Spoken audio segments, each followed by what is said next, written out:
Prince Harry's very personal fight against Rupert Murdoch's tabloid head to High Court. That's today, Monday, the 20th of January 2026. So this is the ITV reporting, Chris Shipp, the royal editor. So he wrote this week in London's High Court, one of the world's most famous individuals and fifth in line to the British throne will officially begin his legal case against the world's best-known media baron, Prince Harry versus Rupert Murdoch, or to give its official title, His Royal Highness HRH, the Duke of Sussex, and Newspapers Limited get underway on Tuesday, which is tomorrow. Bearing an unexpected and drama climb down by King Charles' younger son, which is also youngest, the highest court will begin to hear Harry's case against the British newspapers owned by Mr. Murdoch, the Sun, and the now deceased News of the World. The Duke alleges news group newspaper NGN unlawfully intruded into his personal life, and he is due to travel from his home in California to London to appear in court in person once the case is fully underway. It will be the culmination of an extraordinary personal battle between the former working member of royal family and the executive of NGN over claims its journalists unlawfully hired personal investigators to delve into his personal life between 1996 and 2011. Harry is determined not to be deterred by the huge financial costs of bringing this case.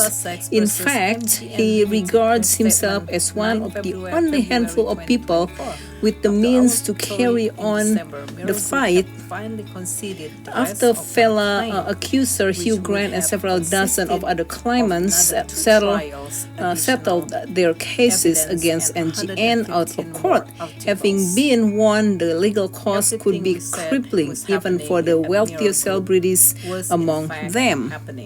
And indeed far worse. It's a claim where the turned down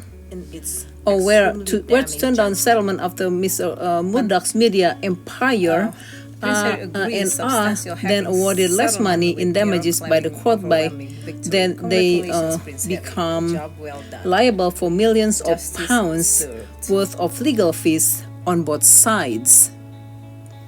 The English legal system encourages the claimant and defendant to settle their case before trial in what's called in Part 36 offer. Hugh Grant claimed he could have faced potential costs of $10 million even if he won.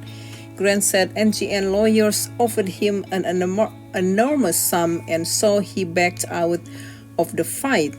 When he recently spoke about how his case was about accountability, Prince Harry referred to him as the last person who can actually achieve that.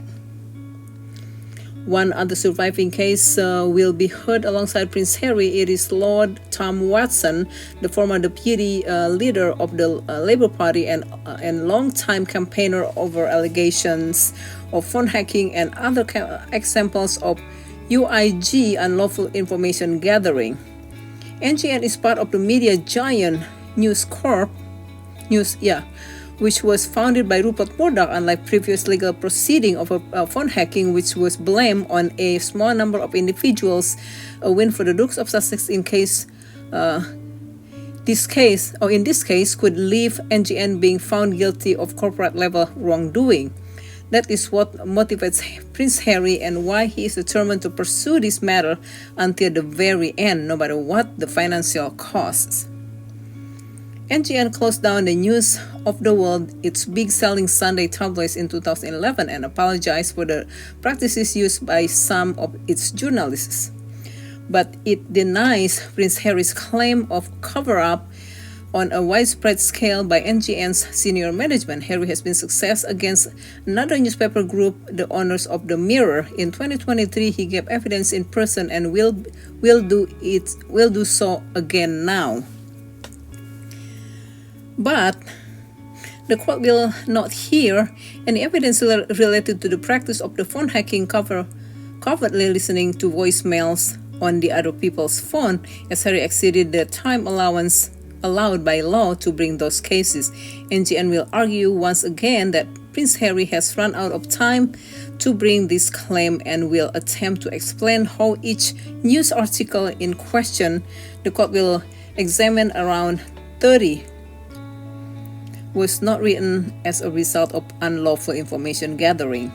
They will also vigorously defend the claim that the top executives of NGN were aware that was going on the newsroom and ordered to mass destruction of records. Senior managers who denied any wrongdoing, including the current CEO Rebecca Brooks. She is likely to give evidence in court, as well as the current editor of The Sun, Victoria Newton, and Will Lewis, who runs the Washington Post. News Group newspapers has said that both Prince Harry and Lord Tom Watson allege unlawful destruction of emails by News International between 2010 and 2011. This allegation is wrong, unsustainable, and is strongly denied. NGN will be calling a number of witnesses, including technologists, lawyer, and senior staff, to defeat the claim. So go Harry, go get them, and I'm rooting for you. So this is your battle, and you are the a veteran. You are from the army, and you are the only defendant, a plaintiff that is still there to fight this nonsense. So best of luck, and I hope you win the whole thing. Thanks for watching. Bye.